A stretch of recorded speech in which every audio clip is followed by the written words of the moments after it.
আসসালামু আলাইকুম। তো আজকে আমরা আইসিটি তৃতীয় অধ্যায়ের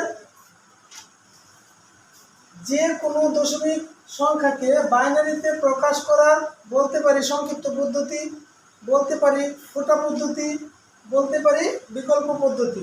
আচ্ছা, তো আমি ওই সংখ্যাটাকে আমার উত্তর দিব। ধরো আমি লিখলাম 25। 25 আছে দশমিকে, কিন্তু এটাকে আমরা কি করব? বাইনারি। এখানে লিখলাম কত, অর্থাৎ আমি দশমিক সংখ্যাটাকে যখন বাইনারি করবো এর একটা ফোঁটা পদ্ধতি দেখাবো। ফোঁটা পদ্ধতি হলো এরকম, এইদিকে যা থাকে তা হলো ডেসিমেল, আর এইদিকে যা থাকবে তা হচ্ছে বাইনারি। আর এখানে আমি কয়েকটা ফোঁটা দিতেছি। এই ঘরের এই ফোঁটার মান 1, এই ফোঁটার মান 2, এই ফোঁটার মান 4, এটার মান 8, এটা 16। খেয়াল করো আমি কি বলছি, প্রথম ঘরের মান কি 1, দ্বিতীয় ঘরের মান কি বলছি 1 এর ডাবল কি 2, তৃতীয় ঘরের মান কি 2 এর ডাবল কি 4, পরেরটা কত 4 এর ডাবল 8, 8 এর ডাবল 16, পরেরটা কত হইব 32, পরেরটা কত হইব 64। মানে এটা হলো স্টাইল।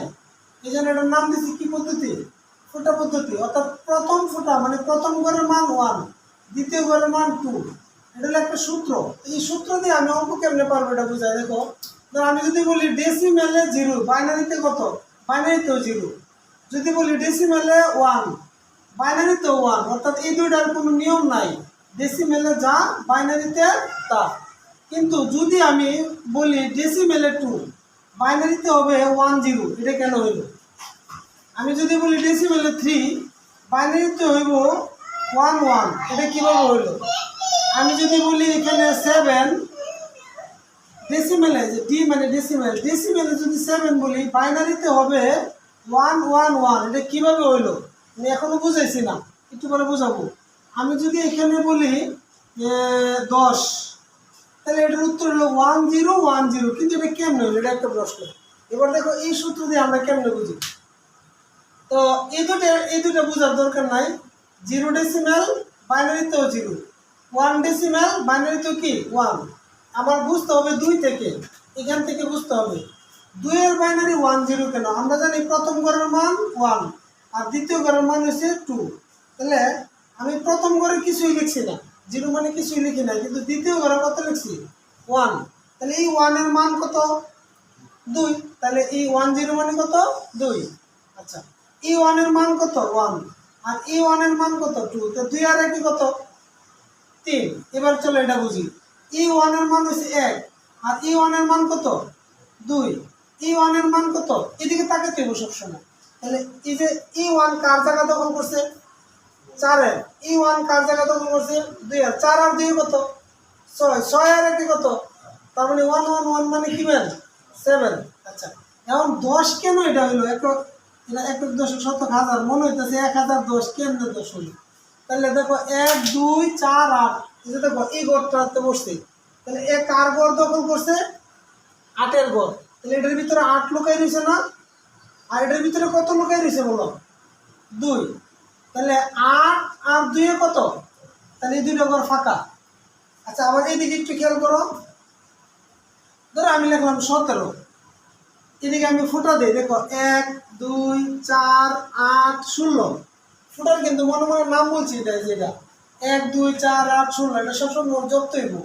এটা 1 এর ঘর, এটা 2 এর ঘর, এটা 4 এর ঘর, এটা 8 এর ঘর, এটা কত 16 এর ঘর। তো 16 এর ঘরে একটা কি লিখলাম 1, এই 1 মানে 16, আর 1 এর ঘরে একটা 1 লিখলাম। তো 16 আর 1 কত 17, মধ্যে কয়টা 0?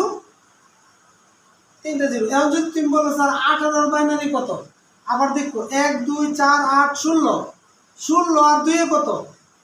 আমি কিন্তু 2 এর ঘর লিখছি, এটা কিন্তু 1 এর ঘর, এটা 2 এর ঘর, এটা 4 এর ঘর, এটা 8 এর ঘর, এটা কার ঘর 16 এর ঘর। তাহলে বলো 16 এর ঘরে 1 লিখছি, আর কার ঘরে 1 লিখছি 2 এর ঘর। তো 16 আর 2 কত হইলো 18। তো মধ্যে কয়টা ঘর 0 দেখছো? এবার মনে করো তুমি বললা স্যার 21 এর বাইনারি কত? দেখো 21 এর বাইনারি কেমন হয় 1 2 4 8 16, 16 আর 4 এ কত 20, আর 1 এ কত? এর মধ্যে কয়টা শূন্য 2টা। আচ্ছা, এবার তুমি আমাকে বললা যে স্যার 25-এর বাইনারি কত? এই যে এটা মাত্র শিখতেছি, এই প্রশ্ন উত্তরটা মাত্র আইতেছে। 25-এর বাইনারি ফুটা পদ্ধতিতে দিব আমরা। তাহলে এটা 1-এর ঘর, এটা 2-এর ঘর, এটা কত 4, এটা 8, এটা 16, পরটা 32। বলো আমার কি 32 দরকার আছে? আমার প্রশ্ন কত? 25। আবার বলো 1 2 4 8 16, তাহলে 16 আর 8 কত বলো? 24। 24 আর 1 কত? 25, মধ্যে কয়টা শূন্য? তাহলে এই পদ্ধতির নাম কি? সংক্ষিপ্ত পদ্ধতি, ফোটা পদ্ধতি, আর একটা নাম কি? বিকল্প পদ্ধতি। তাহলে আমরা একটা নিয়ম আগে জানতাম, আবার প্রথম কথাটা বলি যে এই নিয়মটা, এটা হলো ক্লাস 3 এর মতো ভাগ পদ্ধতি বা লসাগু পদ্ধতি। এই নিয়মেও আমরা এটার মান বের করতে পারি, এই নিয়মের মান বের করতে পারি 1 1 0 0 1, হ্যাঁ, আবার এই নিয়মেও বের করতে পারি। ঠিক আছে না? ওকে, দ্যাটস অল ফর টুডে। আসসালামু আলাইকুম।